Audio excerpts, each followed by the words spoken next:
ketemu lagi dengan podcast PBSI Teman Seia Sekita.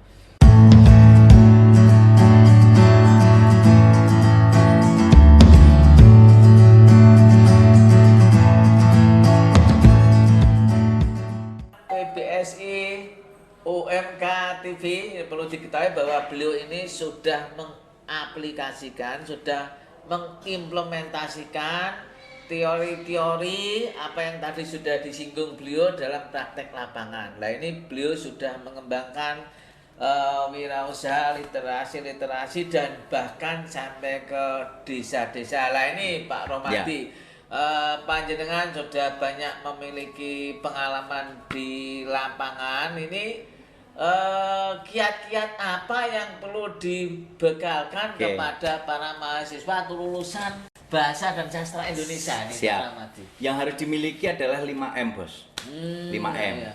Jadi 5M itu yang pertama, alumni-alumni kita, lulusan-lulusan prodi Bahasa Indonesia, pendidikan bahasa maupun sastra Indonesia, itu yang pertama harus bisa mengidentifikasi. Jadi mengidentifikasi berbagai problematika, kebutuhan di era digital. Nah, setelah kita mengidentifikasi, lalu kita merencanakan. Nah, kita merancang kira-kira apa yang bisa kita bangun dari situ. Nah, untuk pengembangan, saya contohkan misalnya dulu saya berawal dari marketing buku. Dari marketing buku, lalu saya pikir ketika marketing buku kita hanya bisa menjualkan, lalu tidak bisa memiliki penguasaan untuk bisa mengelola. Akhirnya saya membangun penerbitan buku. Penerbitan buku kita cetak harus keluar. Akhirnya saya kembangkan, saya harus bangun percetakannya. Dari percetakannya, saya harus membutuhkan kertas ATK dan sebagainya. Saya mendirikan toko untuk ATK-nya. Sehingga akhirnya kan bermuara, berputar. Jadi ini istilahnya dari hulu ke hilir gitu ya. Siklusnya kan mengembang dari situ. Nah, dari situ kebutuhan yang kita pikir identifikasi, wirausaha apa lagi yang bisa nyambung ke bidang itu. Kita retail, kemudian ke bidang batik. Nah, kita bisa kemudian ke konveksi. Nah, kemudian dalam bidang-bidang yang lain nanti akan mengembang. Tetapi semua basisnya kan dari marketing. Dari penguatan itu karena penguasaan bahasa tadi. Jadi ketika kita, kalau saya pinjam istilahnya, kita runut citasi dari teorinya Pak Herman Kartajaya, bahwa kita harus memiliki PDB. Kita memiliki PDB dari aspek bagaimana kita sadar posisi kita, positioning, lalu kita punya different, pembeda. Baru dari situ kita akan punya branding. Maka saya kembangkan sejak 2016 itu. Di 2004 saya kembangkan penerbitannya, kemudian di 2016 saya bangun lembaga literasinya, lembaga literasi Arfus Ratulisa, yang memiliki branding cerdas dan sukses. Ini bagian dari pengembangan implementasi saya untuk turut serta membangun negeri berbasis literasi.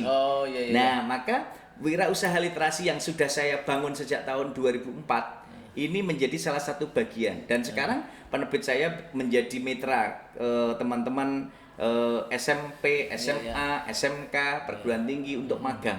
Nah, itu menjadi bagian media yang bisa kita kembangkan.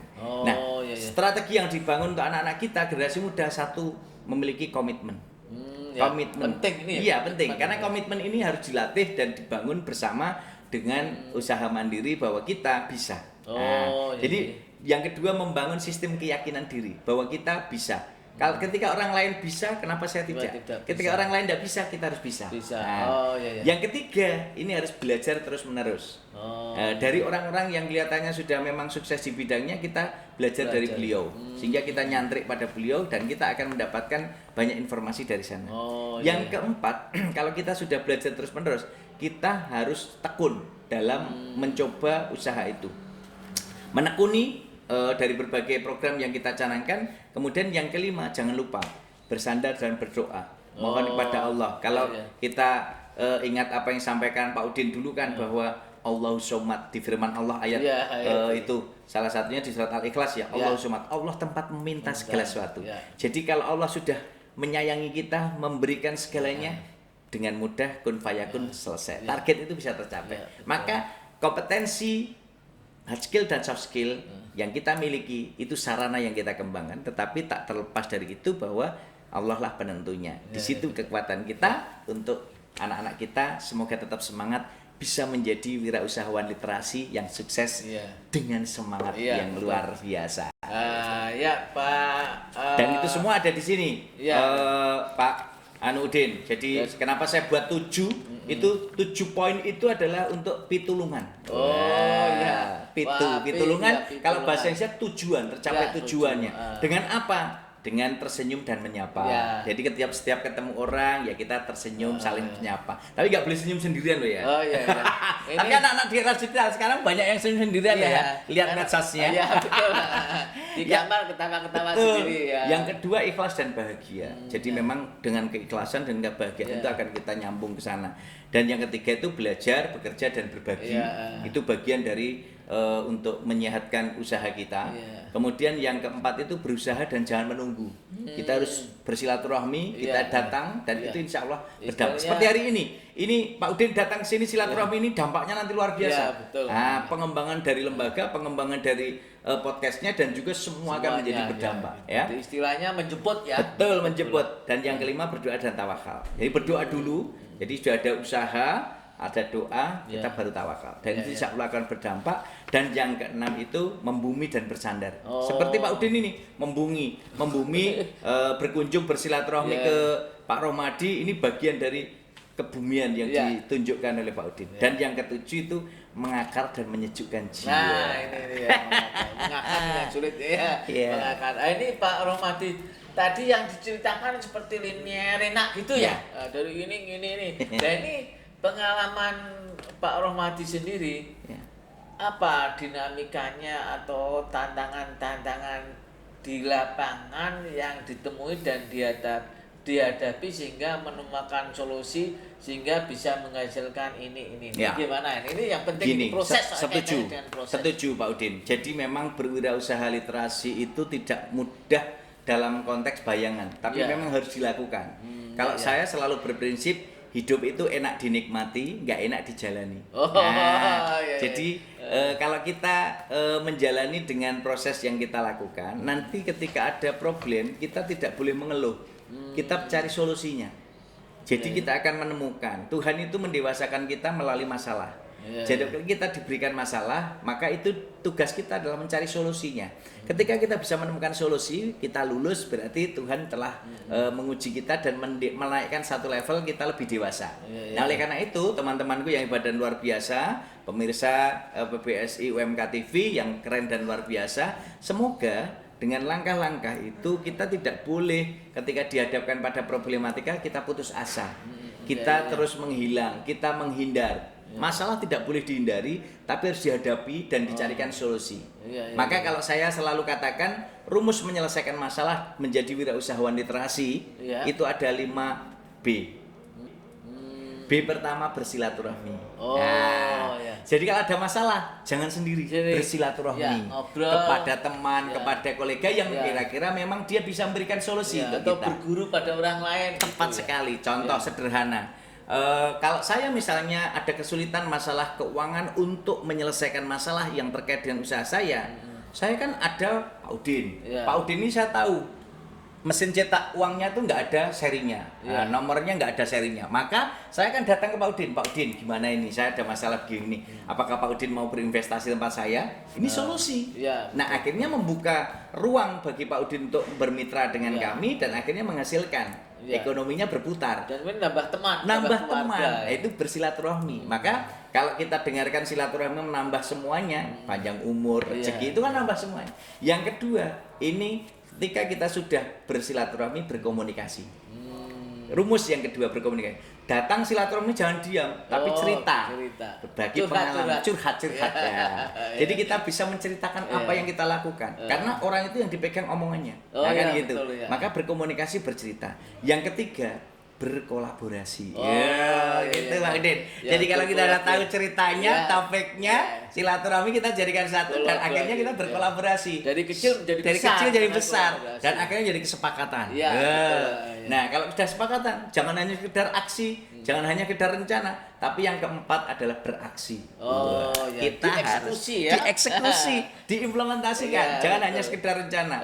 Ya, baru yang kelima itu adalah kalau kita sudah beraksi, nih, berliterasi dengan Ratu Lisa. Wah, Rajin iya. menulis dan membaca.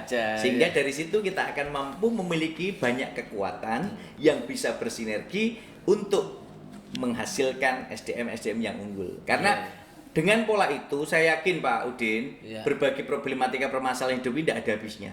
Tapi ketika kita menghadapi masalah itu, kita menemukan solusi, maka insya Allah akan menemukan solusi-solusi yang terbaik di jalannya. Begitu. Ya, mengasihkan sekali ya pemirsa setia PBSI UMK TV ya. Ini beliau memang salah satu perintis penerbitan Yuma. Ya, Yuma Pustaka. Ya, Yuma Pustaka. Dan Arfus Ratu Lisa. Ya, saya sudah banyak membeli buku terbitan Yuma, Pak. Siap. Dan ini juga mengembangkan lagi dengan Arfus Ratu Lisa. Tulisan Ya, rajin menulis dan membaca. Ya, ini jadi beliau memang sudah betul-betul merasakan asam garam berkaitan dengan wirausaha literasi. Jadi oleh karena ini tepat sekali, nanti barangkali ada pemirsa ingin berkomunikasi langsung, nanti bisa dengan Pak Rohmadi. Hubungannya di mana Pak Rohmadi? Silakan ada di bisa ke nomor HP saya boleh ya, 081 langsung disampaikan yang di keras Pak. HP saya 081 391 423 540. Ya. Kalau nanti mau ngikuti channel-channel YouTube saya ya bisa buka ke channel YouTube Muhammad Rohmadi Ratu Lisa. Nanti kalau Bapak Ibu pemirsa PBSI UMK TV mau ngikuti pengembangan digital kita ya bisa ke arfusratulisa.id. Jadi atau ke IG saya M Rohmadi ya, sehingga posisinya akan bisa sambung bersama-sama. Dan posisi ini harapan saya termasuk dari semua keluarga besar PBSI, kalau ada yang mau magang ke tempat kami boleh. Kita di Lembaga Literasi Arfus Ratu Lisa itu termasuk salah satunya kita visinya adalah pengembangan literasi berbasis digital dan online melalui pelatihan-pelatihan literasi. Jadi kita kebetulan nih Pak Rohmadi di PBSI UMK memang ada kuliah tentang jurnalistik. Itu nanti bisa berintegrasi ya. Dengan senang hati. Berkolaborasi. Siap, dengan senang hati bisa bersinergi. Ini Pak Rohmadi barangkali perlu diberikan kiat-kiat juga. Biasanya anak-anak ini kan jaringannya kan jejaring komunikasi, jejaring teman, jejaring kerja terutama kan lemah ya. Ini mungkin berkaitan dengan kiat-kiat kolaborasi untuk pengembangan wirausaha literasi ini apa yang perlu dilakukan? Yang harus dilakukan yang pertama tentu teman-teman itu harus melihat peta kompetensi masing-masing. Jadi punya minat bidang apa. Dan nanti kalau sudah punya minat dari mahasiswa, ini kan banyak program-program dari pemerintah yang bisa dibangun. Buka nanti di kemeninfo.go.id, kemudian di kemeninfo.go.id, kemudian di umkm.go.id. Banyak program-program yang bisa kita ikuti kalau itu melalui jalur pemerintah. Yang kedua, kalau mau jalur mandiri, jalur swasta, ya teman-teman bisa mengajukan program sesuai dengan capaian kita, itu untuk mengajukan magang. Sehingga dalam proses itu nanti kita bisa belajar dari situ. Nah, kemudian yang ketiga, kalau pengen dalam pengembangannya sudah punya usaha, lalu pengen mengembangkan, bisa kerjasama dengan CSR di BUMN. Nah, itu bisa kita ajukan proposalnya. Banyak ruang-ruang yang bisa membuka ranah itu. Salah satunya kami dengan Kemendes, kami mengajukan di Pongsari itu Taman Arfus Ratu Lisa dan juga Taman Baca dan pengembangan dari UMKM untuk batik itu disupport oleh Kemendes. Lalu untuk yang di perpustakaan UNS, saat saya masih menjabat kepala perpus itu, saya berkomunikasi dengan BNI, kita mohon CSR-nya, kita bangun taman literasi UNS dan BNI yang ada di sampingnya perpustakaan. Nah, ini menjadi bagian-bagian pengembangan. Kemudian saya di kegiatan literasi Arfus Ratu Lisa ini, di Lembaga Literasi Arfus Ratu Lisa, kita jaring dengan berbagai komunitas, baik sekolah, komunitas-komunitas di seluruh Indonesia. Kita sekaligus bisa ngumpulkan dan berbagi buku juga. Sehingga dari situlah kita akan bangun komunitas-komunitas yang kita bisa sambungkan. Nah, nanti kalau sudah teman-teman ini bisa juga kami memfasilitasi Pak Udin kerjasama dengan Google Indonesia, kita latihan untuk pengembangan digital planner-nya, sehingga nanti bisa membuka di situ ada komunitas-komunitas digital. Nah, sehingga kalau yang suka digital nanti akan nyambung ke komunitas digital dan akhirnya bisa membuka ruang-ruang di 34 provinsi di Indonesia, bahkan luar negeri gitu. Nah ini Pak Rohmadi, kelemahan mahasiswa sebagai orang pendatang baru ya betul. Itulah ini mungkin Pak Ahmad ini siap jadi pendampingnya? Siap dengan senang hati. Jadi teman-teman kalau nanti membutuhkan teman ngobrol, partner, pendamping, atau pengen mulai berwirausaha literasi, silahkan. Boleh langsung dengan kami, Lembaga Literasi Arfus Ratulisa.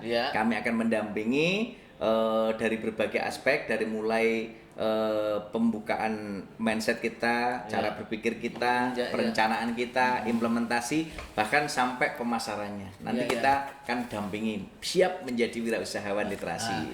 Barangkali ini yang terakhir nih Pak Rohmadi. Tadi panjenengan menyinggung mindset. Nah ini gimana nih mindset anak-anak bahasa dan sastra Indonesia ini? Harus gimana menghadapi situasi digital yang semakin luar biasa ini? Betul. Jadi kalau kita lihat mindsetnya kita, perubahan cara berpikir dan cara pandang kita. Cara pandang itu kan bergantung pada keluasaan cakrawala kita. Maka kenapa selalu saya gaungkan ayo berliterasi dengan Ratulisa. Rajin menulis dan membaca. Itu sebenarnya kita ketika kita rajin menulis itu mengimplementasikan ide gagasan dan keleluasaan cakrawala berpikir kita. Tapi kalau rajin membaca kita akan memiliki banyak wawasan repertoar bahasa yang bisa berkembang. Nah, dari situlah sebenarnya ketika kita memiliki banyak repertoar bahasa, banyak pengetahuan melalui jelajah literasi digital di sini. Dulu kita nggak tahu Singapura, tapi dari situ kita menjadi salah satu bagian pengembangan yang terintegrasi. Maka dalam pola itu nanti dengan jelajah literasi digital ini akan bisa bersinergi semuanya. Nah, oleh karena itu pola-pola itu kita lakukan bagaimana kita bisa nyambung untuk bagaimana mengembangkan pengetahuan mindset kita itu dengan melihat, menyimak. Kalau istilah saya dengan 8D. 8D itu kita mengubah mindset kita untuk biar memiliki cakrawala dan wawasan yang luas. Itu dengan satu, apa yang dilihat. Jadi segala sesuatu yang dilihat itu akan menjadi inspirasi buat kita. Yang kedua, apa yang dirasakan. Jadi dengan merasakan kita akan mampu bergerak untuk mewujudkan. Yang ketiga, apa yang dipelajari oleh kita. Apa yang dipelajari kita itu akan menjadi salah satu bagian yang tidak bisa lepas dalam kehidupan kita karena punya keinginan. Yang keempat, apa yang dikerjakan. Jadi sesuatu yang kita kerjakan itu akan menjadi sebuah kebutuhan dan tentu akan kita kejar terus-menerus. Kemudian yang kelima, ketika kita sudah melihat apa yang kita kerjakan, apa yang dibicarakan, yang trending, kalau istilahnya sekarang yang viral gitu ya. Viral. Jadi kalau kita sudah tahu yang viral itu akan bisa kita lihat. Nah, kemudian yang keenam, kalau kita sudah melihat yang di peluang yang di itu, akhirnya apa yang dikritik. Jadi sesuatu yang viral menjadi bahan inspirasi kita untuk mengubah cara pandang kita, lalu yang segala sesuatu yang dikritisi, segala sesuatu yang menjadi bahan perbincangan orang, itu kan akhirnya akan menjadi memantik segala sesuatu lebih luas. Yang ketujuh ini apa yang dikejar semua orang. Contoh, sekarang ini yang dikejar kan YouTuber. YouTuber. Wah, ada apa? Itu kan. Ada apa dengan YouTuber? Jadi ada peluangnya di situ ya. Ketika kita ambil peluang masih ada tantangan. Maka hidup ini hanya saya katakan hidup ini ada dua. Ada peluang, ada tantangan. Nah, kalau kita ambil peluang masih ada tantangan, ketika ada tantangan mesti ada peluang. Dan yang ke-8 itu segala sesuatu yang disayangi, yang dicintai, gitu. Jadi ketika kita mencintai dan menyayangi sesuatu, itu akan menjadi kekuatan yang maha dahsyat untuk bisa meraih mimpi setinggi langit, bisa menjelajah dan mengembara seluas samudera, dan akan menjadi kekuatan untuk kita mendaki gunung sampai puncaknya, dan akhirnya kita semua akan bisa menyinari dunia seperti bintang bulan bulan, dan matahari Iya. yang selalu menyinari bumi sepanjang hari, Iya. baik tampak maupun tidak tampak oleh Tidak manusia. tampak, iya. Maka disitulah saya kalau katakan, membacalah untuk menulis dan menulislah untuk dibaca umat sepanjang hayat. Iya. Gitu, Pak Udin. Wah, ini sangat inspiratif apa yang disampaikan oleh beliau, yaitu Bapak Dr. Muhammad Rohmadi M. Hum. Saya Iya. biasa manggilnya Pak Rohmadi. Pak Kalau Rohmadi. nyebut nama lengkapnya tambah pelo saya. Jadi Siap, ini juga Pak Udin. ini salah satu moto beliau nih, saya bacakan ini ya. Jangan lupa bahagia. Wah, bahagia mah nggak boleh dilupakan. Sekali lagi, jangan Harus lupa diingat. bahagia, membacalah, menulislah, dan berbagilah dengan kepedulian dalam segala konteks kehidupan. Ini salah satu moto yang beliau terapkan dalam buku saku. Sekali lagi, menjadi manusia inspiratif, sebagaimana tadi perbincangan dialog saya dengan beliau. Ya, ini Pak Rohmadi, tanpa kita sadari kita ini sudah lama ternyata ya, banyak hal sebenarnya yang bisa digali lagi dari beliau, tapi karena kita dibatasi oleh waktu, karena kita masih akan melakukan perjalanan lagi gitu. Pak. Ya, ini. Siap. Jadi saya mewakili tim kru dari PBSI UMK TV. Sekali lagi Pak Rohmadi mengucapkan terima kasih atas kesediaan Bapak di tengah kesibukannya bisa menerima kami dan berdialog yang sangat luar biasa. Ini menjadi pijar-pijar inspirasi ya. Luar dan biasa. untuk sebelum saya mengakhiri pertemuan dengan panjenengan, monggo panjenengan menyampaikan pesan kepada terutama mahasiswa calon guru pendidikan bahasa dan sastra Indonesia dan kepada para pemirsa PBSI UMK TV. Monggo Pak Rohmadi. Baik, terima kasih para pemirsa, Bapak Ibu dan juga keluarga besar PBSI di seluruh Indonesia. Jadi kita hidup sekali, mati sekali. Maka harus digunakan untuk berliterasi. Disitulah sebenarnya hidup akan memiliki arti. Karena kalau kita sudah memiliki arti, maka di situ akan bisa mengimajinasi dan juga memotivasi. Disitulah kekuatan kita. Kalau sering kita dengar gajah mati meninggalkan gading, harimau mati meninggalkan belang, manusia mati harus meninggalkan nama baik yang dikenang sepanjang masa. Semoga akan menjadi kenangan yang terindah. Iya, betul. Arti kita harus punya arti ya. Hidup harus bermakna. Betul. Tidak hanya bagi diri sendiri, keluarga, tapi bagi umat. Ya, ini saya membacakan satu lagi nih Pak sebagai closing dialog kita pada hari ini ya. Ini salah satu mutiara dalam satu kata-kata mutiara ya, kata-kata bijak yang ditulis oleh beliau. Ini tadi sudah disinggung oleh beliau tapi saya bacakan ya. Jadilah seperti bintang, bulan dan matahari yang selalu bersinar menyinari bumi sepanjang hari, baik tampak maupun tidak tampak oleh manusia. Luar biasa Ini menginspirasi kita harus memiliki arti di dalam hidup meskipun sekali. Ya, sekali lagi Bapak Dr. Muhammad Rohmadi M. Hum ya, sekali lagi beliau sebagai Ketua Umum Adopsi Asosiasi Dosen Bahasa dan Sastra Indonesia. Ya. Jadi sekali lagi terima kasih dan saya minta maaf barangkali saya bertandang ini ada sesuatu yang kurang